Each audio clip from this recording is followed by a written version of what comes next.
Shalom, salam damai sejahtera untuk kita sekalian. Akun Freedom hanya untuk bertanya tentang iman Kristen saja dan tidak membahas keyakinan agama dan kepercayaan siapapun dan manapun.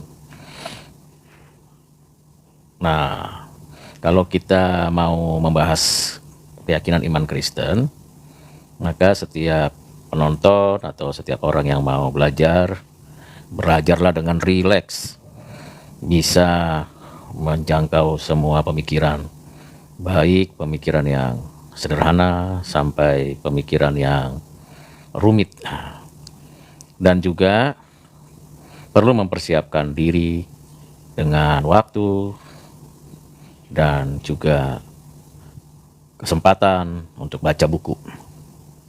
Setidaknya minimal 100 sampai 300 buku lah untuk awal-awal kalau kita mau belajar tentang iman kekristenan. Tidak cukup hanya tahu dari orang atau dari debat kusir. Saya tidak menyukai debat kusir, apalagi menjelek-jelekan keyakinan, keagamaan siapapun, karena itu tidak ada gunanya dan tidak bermanfaat juga.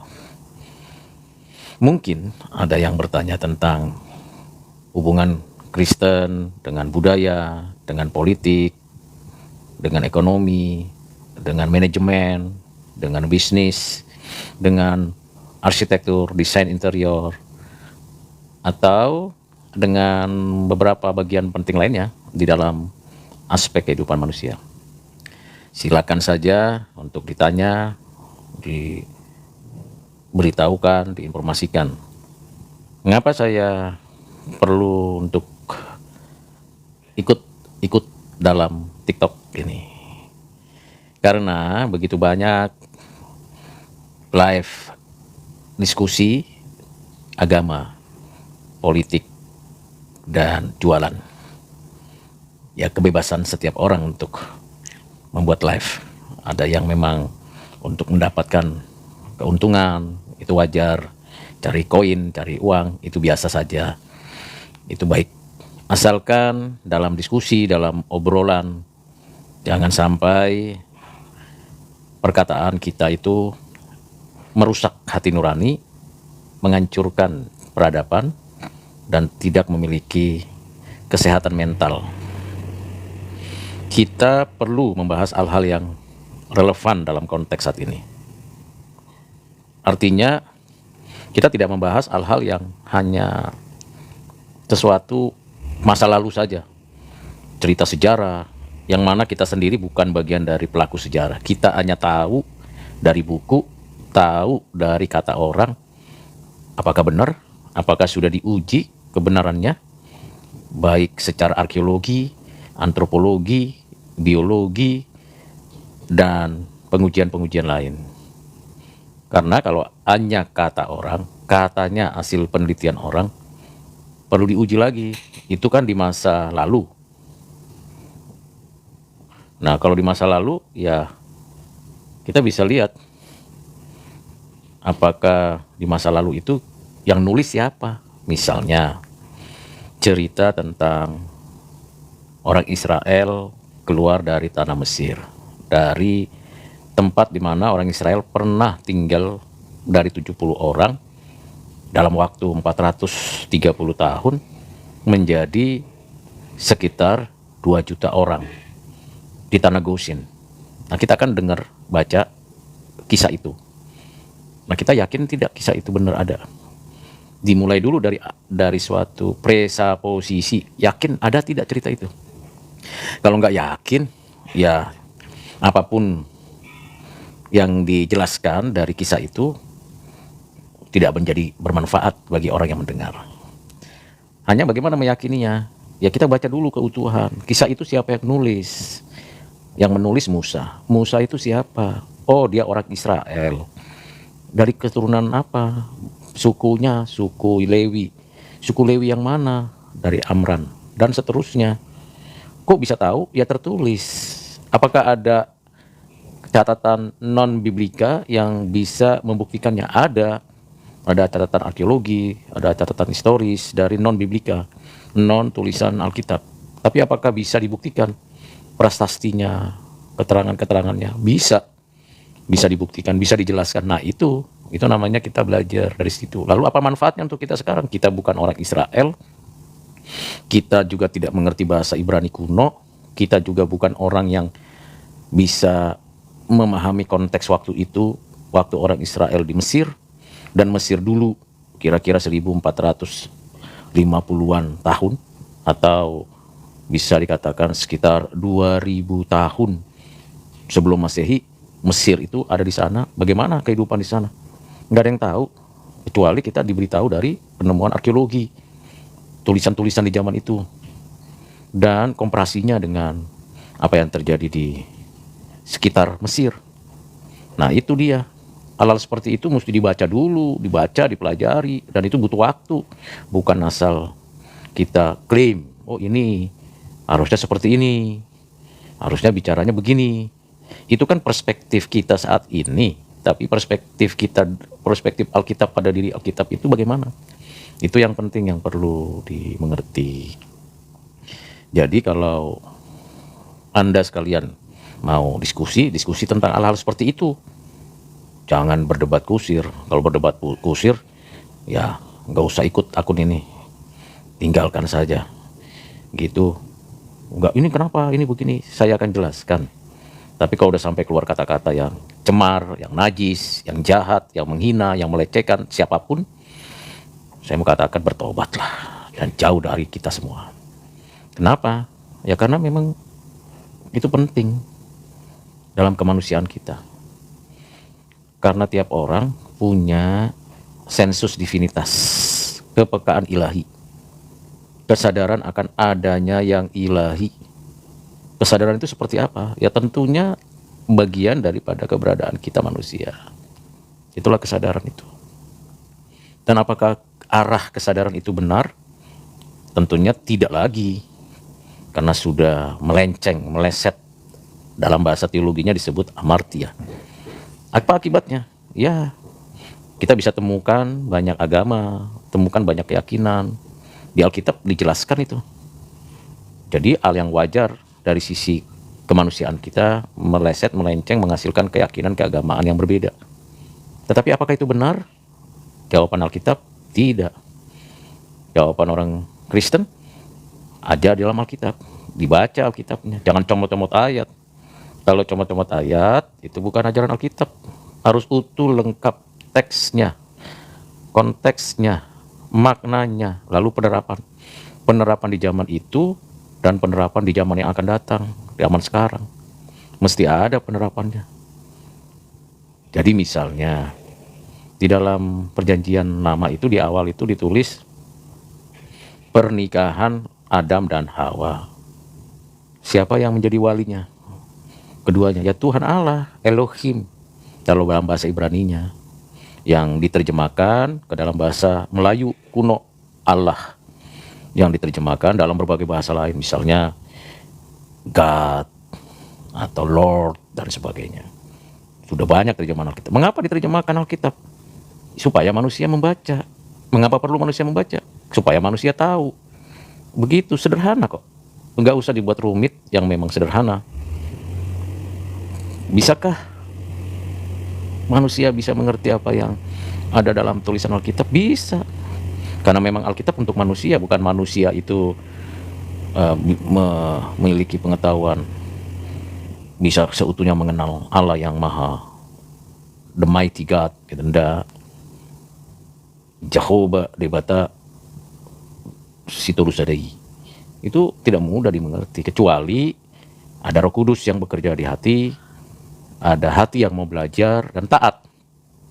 Maka tadi saya katakan bahwa misalnya ada perintah Tuhan, ya kan? Kelolalah bumi, peliharalah bumi, jagailah bumi ini. Berarti perintah Tuhan itu kepada siapa? Manusia. Itu bukan perintah manusia kepada manusia. Sudahkah kita menjaga bumi, memelihara bumi, mengelola bumi dengan baik? Tidak ada polusi udara, tidak ada pencemaran air, pencemaran udara, tidak melakukan perusakan alam. Sudah tidak? Kalau belum berarti kita sudah melakukan perlawanan kepada Allah. Nah itu, pada itu tanggung jawab every human being. Tiap orang bertanggung jawab untuk memelihara, menjaga, dan memanfaatkan bumi, isinya. Kalau kita lihat sekarang kan, udara kotor, polusi pabrik, ya polusi udara, polusi suara, air kotor, beracun, bahkan sudah susah carinya yang bersih. Lalu hutan digunduli demi membangun gedung-gedung. Boleh nggak membangun gedung? Boleh, tapi jangan merusak hutan, perbaiki. Nah itu dari situ saja, dari satu bagian pertama saja kita sudah tidak mengikuti apa yang diperintahkan Tuhan Allah. Nah itu Kejadian pasal 1. Jadi perintah itu diberikan kepada Musa. Musa menuliskannya dalam bahasa Ibrani kuno, dibacakan, diajarkan, dijelaskan, ditulis kembali, disalin ulang perintah-perintah itu, sehingga banyak salinan kitab suci diajarkan kepada orang Israel. Bukan hanya untuk orang Israel, diberikan kepada Musa, dibacakan pertama kepada orang Israel, untuk disampaikan kepada umat manusia yang lain yang di bumi ini. Nah seperti itu. Jadi bukan sekedar hanya perintah begitu saja. Itu contoh. Contoh lainnya ada lagi. Misalnya diperintahkan Tuhan di Kejadian pasal 1 itu, Adam, Hawa menikah, diberkati, punya anak, punya keturunan, punya cucu. Nah Adam dan Hawa, jadi Adam itu laki-laki dalam satu arti. Arti lainnya Adam itu artinya manusia. Jadi Adam dan Hawa adalah Adam. Nah ini supaya ngerti dikit ya. Lalu manusia itu artinya, atau Adam itu artinya umat manusia. Nah umat manusia itu ada Adam, yaitu laki-laki, dan Adama ya, dan Hawa. Adam dan Hawa itu diberikan lembaga pertama itu adalah keluarga, menikah, pemberkatan dari Tuhan Allah. Diberkati artinya diberikan legalitas kalau kita bicara saat sekarang dari Allah. Untuk apa? Beranak cucu. Nah banyak pelajaran dari situ.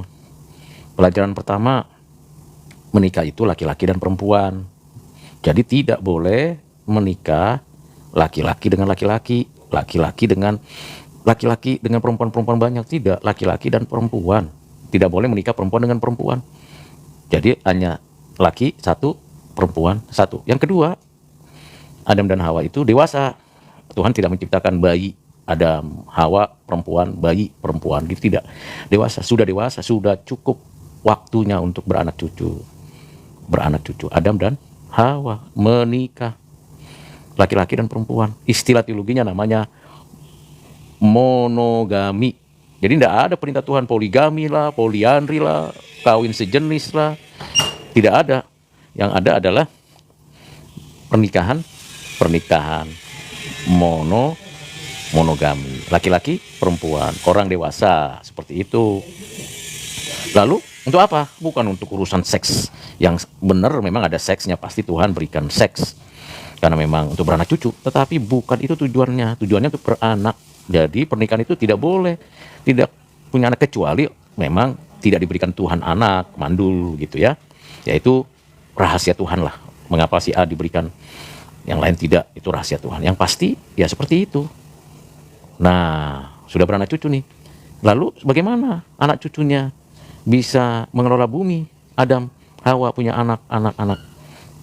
Bagaimana? Ia dilatih, dididik di rumah, dididik oleh Adam dan Hawa. Maka adalah yang namanya suatu pendidikan di rumah. Jadi pendidikan yang paling utama itu di rumah.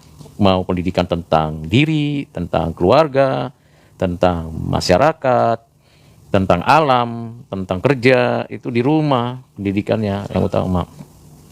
Nah kalau sudah gitu barulah diajarin bagaimana ya menanam tumbuhan untuk dimakan, memelihara ternak supaya bisa bermanfaat, dan bagaimana ya supaya bisa menjaga keberlangsungan hidup.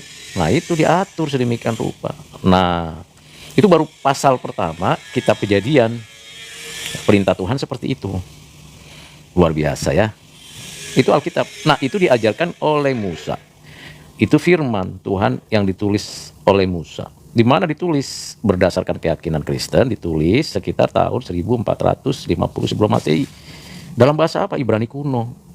Kok bisa ya Musa menulis? Bisa lah, dia kan manusia, bisa belajar. Belajar di mana? Nah, menurut ajaran Alkitab, belajarnya di Mesir. Bahkan dia pernah jadi, kok bisa dia nulis? Ya tulis, dia bisa tulis tentang suatu kisah di mana dia tidak hadir, yaitu kisah penciptaan. Dia kan nggak hadir, dia kan belum ada, tapi dia bisa menulis. Nah, itu namanya firman, dinubuatkan, dijelaskan, dituliskan, kemudian orang Israel baca nih, dan untuk dibagi-bagikan kepada bangsa lain. Kok kenapa orang Israel ya? Itu hak prerogatifnya Tuhan, nggak kita yang ngatur. Kadang-kadang kan kita mengatur Tuhan, padahal Tuhan yang ngatur kita. Kita kan ciptaan, Tuhan itu pencipta.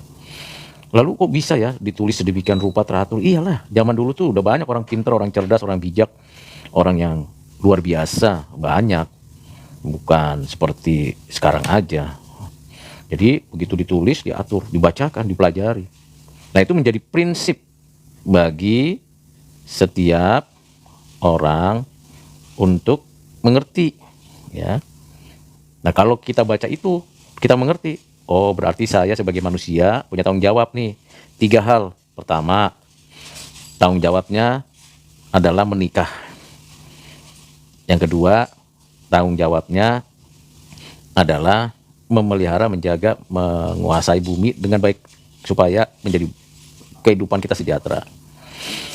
Ketiga, ya kita bertanggung jawab untuk mendidik anak-anak, cucu, buyut.